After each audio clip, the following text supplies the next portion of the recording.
ज्ञानम् नमो वच्छायानम् नमो लोये सव्वसाहुनम् नमः समयसाराय स्वानुभूत्या च कासते चित्स्वभावाय भावाय सर्वभावान्तरच्छिदे देहादिक से भिन्न जो परयायो से पार ज्ञान स्वभावी आत्मा देहानंद अपार। अपने यहाँ पे ग्रंथारिधिराज समयसार विराजमान है। विगत दिनों में 8 गाथा तक चर्चा चल रही थी। अभी 9वीं और 10वीं गाथा की यहाँ पर चर्चा करने वाले। तो 8वीं गाथा में बताया गया था कि जो अनार्य था वो अनार्य को उसकी भाषा में समझाना पड़ता है। फिर बाद में उन्होंने कहा कि जो व्यवहार नहीं है वो व्यवहार नहीं निश्चय का प्रतिपादन करता है, मतलब निश्चय को बताता है। तो व्यवहार ने किस प्रकार से वो निश्चय को बताता है, किस स्टाइल से बताता है, वो यहाँ पर 9वीं और 10वीं गाथा में वो बता रहे हैं। फिर एक यहाँ पे एक गाथा शुरू करने से पहले अपन यहाँ पर 10वीं गाथा के बाद एक जुम्मन शब्द लिखा है। वो क्यों लिखा है, मतलब वो 2 गाथा है 9वीं और 10वीं। वो 9वीं और 10वीं गाथा का अर्थ दोनों एक साथ ही लेना है। तो एक गाथा होती है तब अपन नॉर्मली कहते हैं कि गाथा है। फिर 2 गाथा होती है तो युग्मम या जुग्मम ऐसे कहते हैं। फिर 3 गाथा होती है तो कहते हैं अपन विशेषकम। 3 गाथा होती है तो कहते हैं कि विशेषकम। फिर 4 गाथा होती है तो कलापकम। 5 गाथा होती है तो कुलकम। और 5 से अधिक हो तो समूह आदि उसको कहते हैं। इसी तरह यहाँ पर भी ये जुम्मम कह करके वो कह रहे कि दोनों गाथाओं का अर्थ एक साथ ही करना है। तो अपन इसकी उत्तानिका को देखते हैं कि उत्तानिका में कह रहे कि कथम व्यवहारस्य प्रतिपादकत्वम इति चेत, मतलब कह रहे कि किस प्रकार से, कथम मतलब किस प्रकार से वो व्यवहार नए प्रतिपादन करता है, मतलब प्रतिपादन करता है। वो क्या होगा, व्यवहार प्रतिपादन करने वाला हो गया। तो प्रतिपादन किसका कर रहा है, तो निश्चय का कर रहा है। तो इसीलिए वो यहाँ पर कह रहे हैं कि प्रतिपाद्य प्रतिपादन संबंध यहाँ पे निश्चय और व्यवहार में घटित होता है। तो इसी तरह ये 9वीं और 10वीं गाथा में किस प्रकार से व्यवहार निश्चय का प्रतिपादन करता है उसको बता रहे। तो अपन गाथा का पाठ यहाँ पर एक बार करते हैं। जो ही सुदे न ही गच्छति अपानम मिनम तु केवलम शुद्धम तम सुध केवली मिनिसो भनन्ति लोयपदी वयरा। फिर 10वीं गाथा, जो सुद नानम सौवम जानदि सुद केवलिम तमाहुजिना नानम अप्पा सौवम तम्मा सुद केवली जम्मा जम्मा सुद केवली तम्मा। इस 2 गाथा में निश्चय को भी बताया और व्यवहार को बताया। लेकिन इस 2 गाथा में ऐसा कोई शब्द भी ना आया कि निश्चय ये है और व्यवहार ये है। तो इसी प्रकार इसमें जो आगे जाकर आचार्य देव उसका खुलासा करेंगे। उससे पूर्व अपन यहाँ पर में सामान्य अर्थ देखते हैं। जो ही सुदेहनी गच्छति, मतलब क्या रहे कि जो वास्तव में श्रुत को जानता है, श्रुत ज्ञान को जो वास्तव में श्रुत को जानकर जो वास्तव में श्रुत को जानता है। कैसे जानता है कि अगच्छति मतलब अच्छी तरह से जानता है। तो वो हो गया। तो यहाँ पर एक प्रश्न उठता है किसको जानता है। फिर कह रहे कि अपानम मिनम तो केवलम शुद्धम, मतलब जो दूसरी गाथा में समय की चर्चा चल रही थी कि समय क्या क्या है, समय मतलब आत्मा क्या क्या है, वो बताया था। तो उसी को जो जानता है, अपानम मिनम मतलब है मात्र आत्मा को। वो आत्मा कैसा है, केवलम शुद्धम, कि केवल शुद्ध आत्मा को जो जानता है वो क्या है, केवल शुद्ध आत्मा को जानता है वो शुद्ध केवली है। वो आगे कहेंगे कि तम शुद्ध केवलिम भंडंती, मतलब उस आत्मा को जो जानता है वो क्या कहता है, शुद्ध केवली कहलाता है। फिर कहते हैं कि तो वो कौन कहता है ऐसा, कि अभी तो कह दिया कि उन्होंने जो आत्मा को जानता है वो शुद्ध केवली है। वो कौन कह रहे हैं कि इसी नो लोयपदी वयरा, मतलब जो ऋषिगण है। ऋषिगण कौन, कि लोक को जानने वाले। तो यहाँ पर लोक को प्रकाशित करने वाले ऋषिगण है। तो ऋषिगण को कौन ऋषिगण है उसको बताते। तो एक श्लोक व्याधरत्नकर सावकाचार्य की मंगलाचरण में कहा है कि सालोका नाम त्रिलोका नाम यद्विद्या दर्पणाय थे। मतलब वो कह रहे कि लोक प्रदीप कर कौन है, ऋषिगण। मतलब यहाँ पर अर्थ लेना है कि आर्यंत भगवान केवल ही भगवान, यहाँ पर अर्थ लेना है। मतलब जो अरंत भगवान ने कहा है कि जो अ, शुद्ध आत्मा को जानता है, श्रुति के द्वारा शुद्ध आत्मा को जानता है, वो श्रुत केवली है। लेकिन फिर आगे 10वीं गाथा में बताए कि जो सुध नानम सवम जानदी। मतलब जो सर्व प्रकार से श्रुत ज्ञान को जानता है। ऊपर कह रहे थे कि श्रुत ज्ञान से आत्मा को जानता है, और अभी यहाँ पर कह रहे कि श्रुत ज्ञान को जानता है। तो श्रुत ज्ञान को जानता है, शुद्ध केवलिन तमाहु जिना, उसको श्रुत केवली कहते हैं। कौन कहता है? जिना। जिना मतलब है कि जिनेन्द्र भगवान, आर्यंत भगवान कहते हैं। तो यहाँ पर दो श्रुत केवली का उन्होंने वर्णन किया कि पहले कह रहे कि शुद्धात्मा को जानता है, और जो सर्व श्रुत को जानता है वो श्रुत केवली। फिर अपन किसको माने, कि ऊपर वाले को माने या नीचे वाले को माने? तो यहाँ पर अपन को प्रश्न उठता है कि फिर उसका ही उत्तर दे रहे कि मतलब जो व्यवहार का श्रुत ज्ञान है उसको आगे समझा रहे। नानम अप्पा सवम जम्मा शुद्ध केवली तम्मा। नानम अप्पा सवम मतलब सर्व प्रकार के ज्ञान को, सर्व प्रकार के, नानम अप्पा सवम मतलब, सॉरी, नानम अप्पा सवम मतलब ज्ञान ही आत्मा है। ऐसे ज्ञान आत्मा होने से जम्मा शुद्ध केवली तम्मा, इसलिए उनको क्या कह रहे? शुद्ध केवली कह रहे हैं। इस तरह यहां से सामान्य अर्थ हुआ। लेकिन अपन को अभी पता ही नहीं चला कि कौन श्रुत केवली है, निश्चय से श्रुत केवली कौन सा है, और व्यवहार से श्रुत केवली कौन है। तो उसी को ये आगे जाकर के टीका में बताने वाले कि निश्चय से श्रुत केवली कौन है और व्यवहार से श्रुत केवली कौन है। अगर दो लाइन में देखे पूरी दो गाथाओं का अर्थ, तो ये होगा कि श्रुत ज्ञान से आत्मा को जानने वाला वो श्रुत केवली, और सर्व श्रुत ज्ञान को जानने वाला वो श्रुत केवली। इस तरह यहाँ पर दो गाथाओं में उन्होंने वर्णन किया है।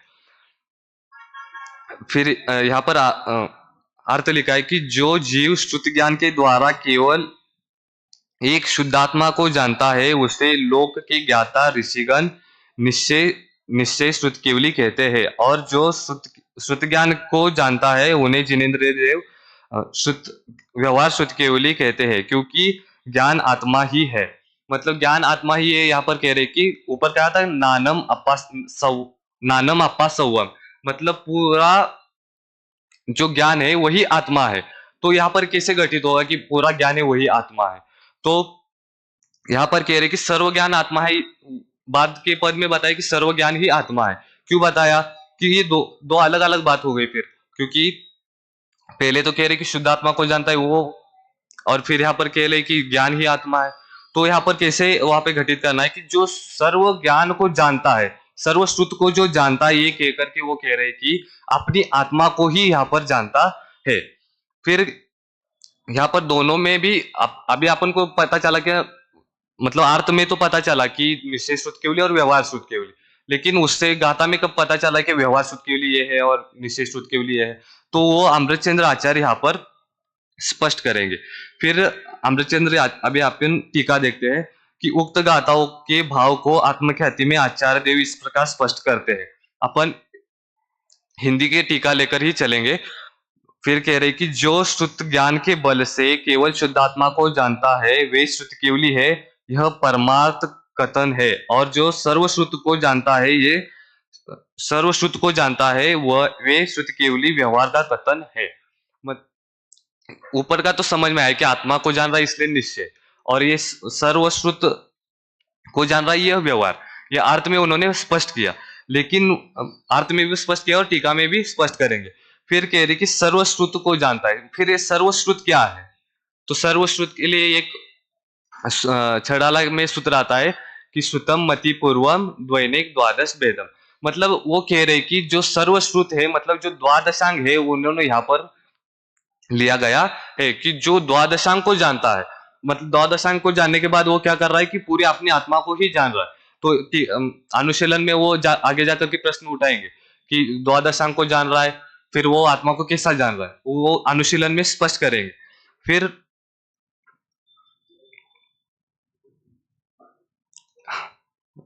सर्वश्रुत को सर्वश्रुत है। फिर सर्वश्रुत को उन्होंने ज्ञान के सामान्य ज्ञान है उसको उसी के माध्यम से वो समझा रहे कि वहां पर एक प्रश्न उठा रहे कि आचार्य देव कि वो जो सर्वश्रुत ज्ञान है वो श्रुत ज्ञान आत्मा है या अनात्मा है। कि वहां पर प्रश्न क्या उठा रहे जो श्रुत ज्ञान से जान रहे अपन वो आत्मा है या अनात्मा है। तो यहाँ पर उन्होंने ये वाक्य लिखा है जब अब यहाँ विचार करते हैं कि उपयुक्त सर्व ज्ञान आत्मा है या अनात्मा है। वो प्रश्न उठाकर कह रहे कि आत्मा है या अनात्मा है। फिर उन्होंने उत्तर पहले एक लाइन में दिया कि वो अनात्मा कहना ठीक नहीं है। अनात्मा कहना क्यों ठीक नहीं है? क्योंकि अनात्मा कहने पर वो शब्द अनात्मा अनात्मा कहना क्यों ठीक नहीं है? वह अपन ऊपर गाथा में जाना था ना कि ज्ञान ही आत्मा है, तो इसीलिए उसको अनात्मा अपन नहीं कह सकते। फिर उन्होंने स्पष्ट किया कि क्यों जड़ अनात्मा तो आकाश आदि 5 द्रव्य है, किंतु उनका ज्ञान के साथ तादात्म्य नहीं है। तादात्म्य नहीं है मतलब ज्ञान के साथ रहता है क्या? वो तो ज्ञान के साथ नहीं रहता। तो 6 द्रव्य है, लोक के साथ 6 द्रव्यात्मक लोक है, उसमें से ज्ञान के साथ कौन रहता है? सिर्फ जीव रहता है। फिर उसके अलावा जो पांचों द्रव्य है वो रहता है क्या? ज्ञान के साथ नहीं रहता। इसलिए वो कह रहे हैं कि तादात्म्य नहीं होने के कारण वो अनात्मा अनात्मा उसको अपन नहीं कह सकते। फिर इसी को अनुशीलन में बताया कि तादात्म्य क्यों नहीं है। तो तादात्म्य किसका किसके साथ है? तो जो श्रुत ज्ञान है वो श्रुत ज्ञान ज्ञान का भी एक प्रकार है और ज्ञान की एक पर्याय है। तो ज्ञान का प्रकार किस तरह है? श्रुत ज्ञान को आप अगर गुण माने तो गुण मानने के बाद आत्मा क्या हो जाएगा? गुणी। तो गुण गुणी संबंध किसमें? गुण गुणी रूप तादात्म्य संबंध वहां पर हो जाएगा। अगर श्रुत ज्ञान को ही अपन पर्याय माने तो वहां पर कौन सा? श्रुत ज्ञान को पर्याय मानने पर आत्मा क्या हो जाएगा? पर्याय वाला हो जाएगा। तो ये पर्याय पर्याय पर्याय पर्याय रूप तादात्म्य संबंध वहां पर घटित होगा। तो इसीलिए वो यहाँ पर कह रहे कि मतलब ऊपर संस्कृत में एक पद आता है कि चेतनेतर पदार्थ। चेतनेतर पदार्थ में कौन कौन सा लेना है? कि अजीव द्रव्य के अलावा जो शेष 5 द्रव्य है वहां पर चेतनेतर पदार्थ में यहाँ पर लेना है। इसीलिए उन्होंने चेतनेतर पदार्थ कहकर चेतनेतर पदार्थ है वो अनात्मा हो जाएगा। मतलब वो अनात्मा यहाँ पर क्यों नहीं कह रहा है? क्योंकि सब जो अचेतन पदार्थ है वो सब क्या होगा? हो जाएंगे फिर चेतन पदार्थ हो जाएंगे। फिर सभी चेतनेतर पदार्थ है वह ज्ञान के साथ तादात्म्य नहीं हो सकते। क्यों नहीं हो सकते? अब ये टेबल है, कुर्सी है, उसमें अपन ज्ञान जा सकता है क्या? नहीं। लेकिन अपना जो आत्मा है उसमें अपना ज्ञान है कि नहीं? तो है। इसलिए टेबल जान सकता है क्या? नहीं जान सकता।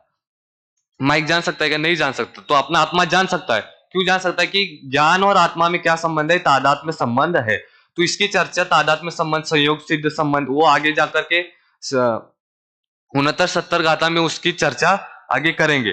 लेकिन वो यहाँ पर कह रहे कि एक तादात्म्य संबंध नहीं होने के कारण यहाँ पर वो कह रहे कि वो अनात्मा उसको नहीं कह सकते। फिर के आगे कह रहे कि अन्य उपाय का अभाव होने से ज्ञान आत्मा ही है यह सिद्ध होता है। इसलिए यह सहज ही सिद्ध हो गया कि सर्वश्रुत ज्ञान भी आत्मा ही है। मतलब कोई दूसरा रास्ता है क्या? अभी अगर अपन अनात्मा नहीं कह रहे, अनात्मा मतलब जो श्रुत ज्ञान है उसको अनात्मा अपन नहीं कह रहे, तो क्या कहेंगे?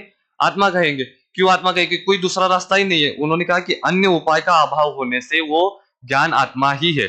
मतलब यहाँ पर ज्ञान ज्ञान कह रहे हैं कि ज्ञान आत्मा है, ज्ञान आत्मा है, लेकिन अपन को ज्ञान को ही किसमें लगाना है? श्रुत ज्ञान में लगाना है। तो जो श्रुत ज्ञान है वो क्या होगा? आत्मा ही होगा। फिर कह रहे कि ज्ञान ही आत्मा है, तो ज्ञान श्रुत ज्ञान भी आत्मा ही हो जाएगा। आत्मा ही हो आत्मा ही हो जाएगा, अनात्मा नहीं होगा।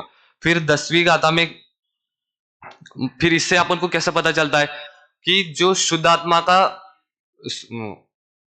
जो शुद्ध आत्मा की बात थी, शुद्ध आत्मा की बात थी नौवे गाथा में। तो वो नौवे गाथा में शुद्ध आत्मा की बात थी। वो वो कौन सा निश्चय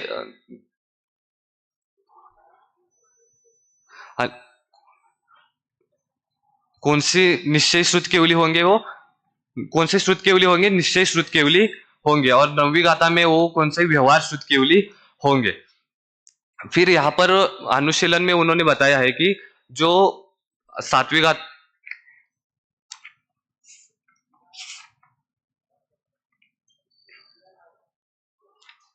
जो सात्विक गाथा में बताया था कि सात्विक गाथा में क्या बताया था कि न दर्शन है, न ज्ञान है, न चारित्र है, वो कौन सा है? एक शुद्ध आत्मा है, वो निश्चय है। और ज्ञान दर्शन चारित्र ये ऐसे गुण भेद होने के कारण क्या है? वो व्यवहार है। तो यहाँ पर उन्होंने कह रहे कि वो गुण भेद किस नय का विषय है? गुण भेद किस नय का विषय है? अनुपचरित सद्भुत व्यवहार नय का विषय है। तो अपन ने अभी ऊपर जाना था गुण गुणी संबंध और पर्याय पर्यायवान संबंध जाना था। तो उससे ही को जिनागम में क्या कहा है कि गुण भेद नाम से कहा है। और गुण भेद किसका विषय है? अनुपचरित सद्भुत व्यवहार नय का विषय है। फिर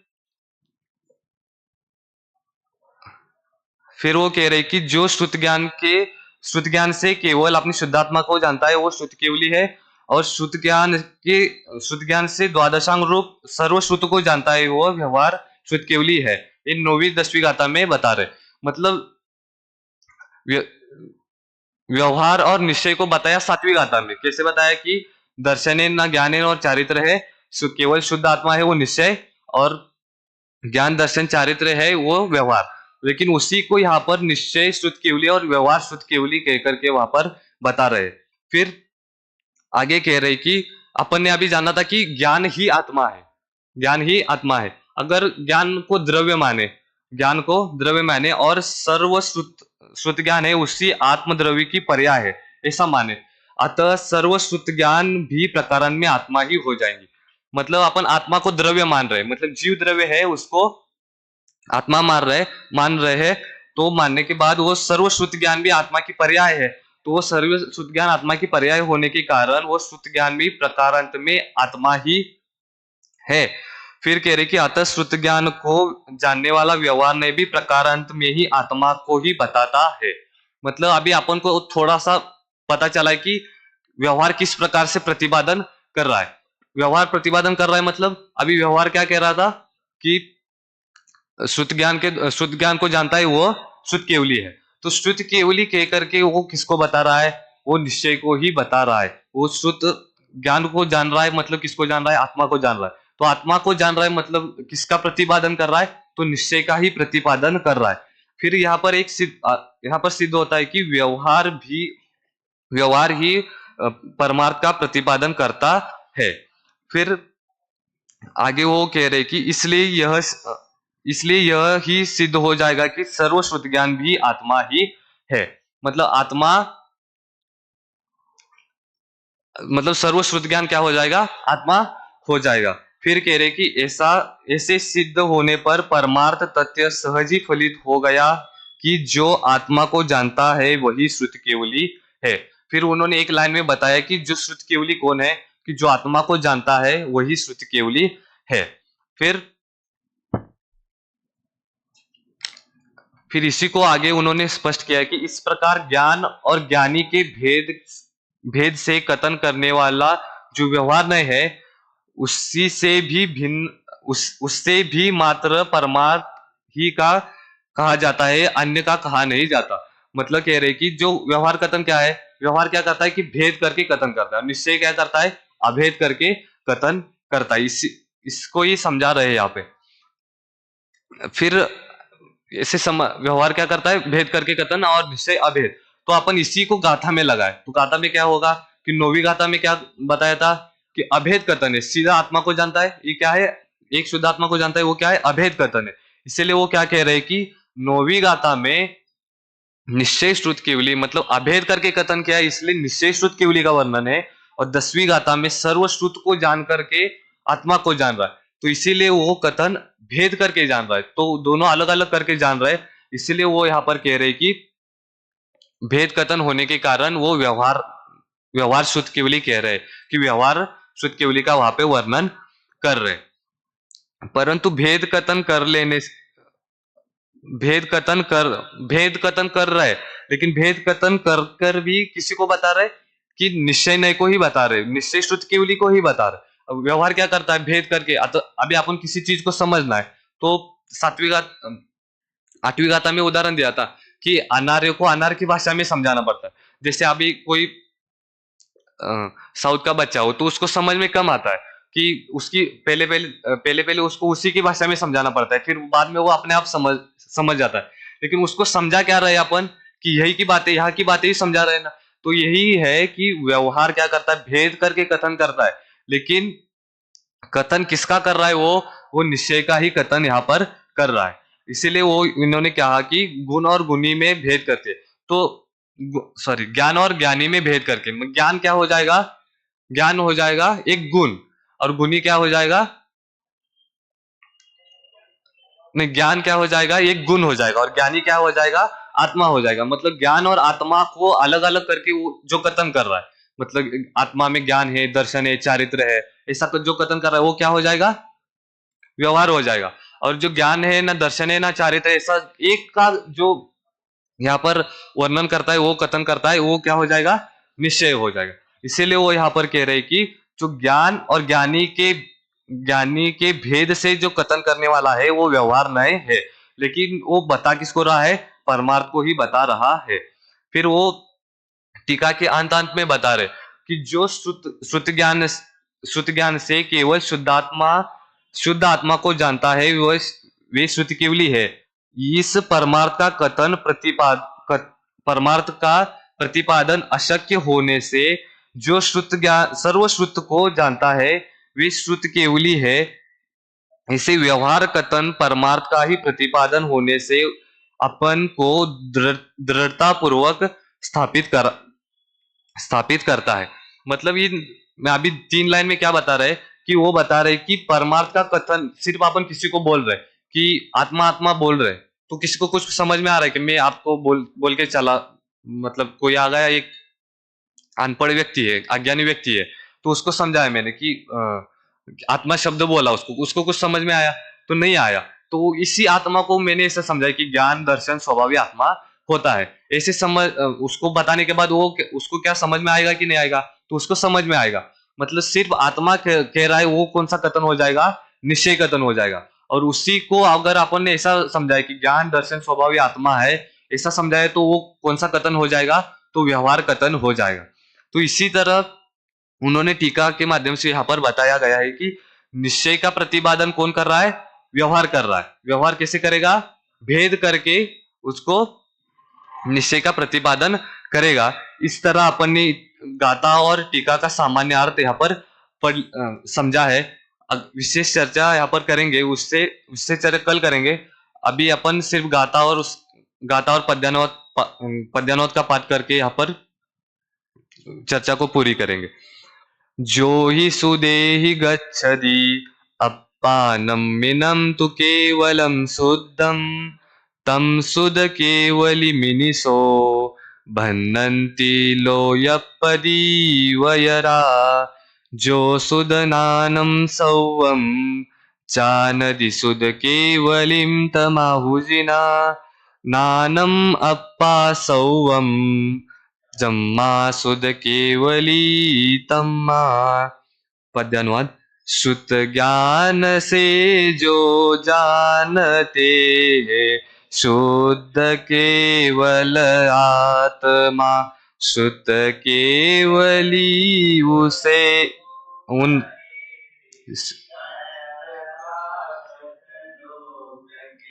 जो श्रुत जानते उनको कहे सुत केवली। सब ज्ञान ही है आत्मा, बस इसलिए सुत केवली।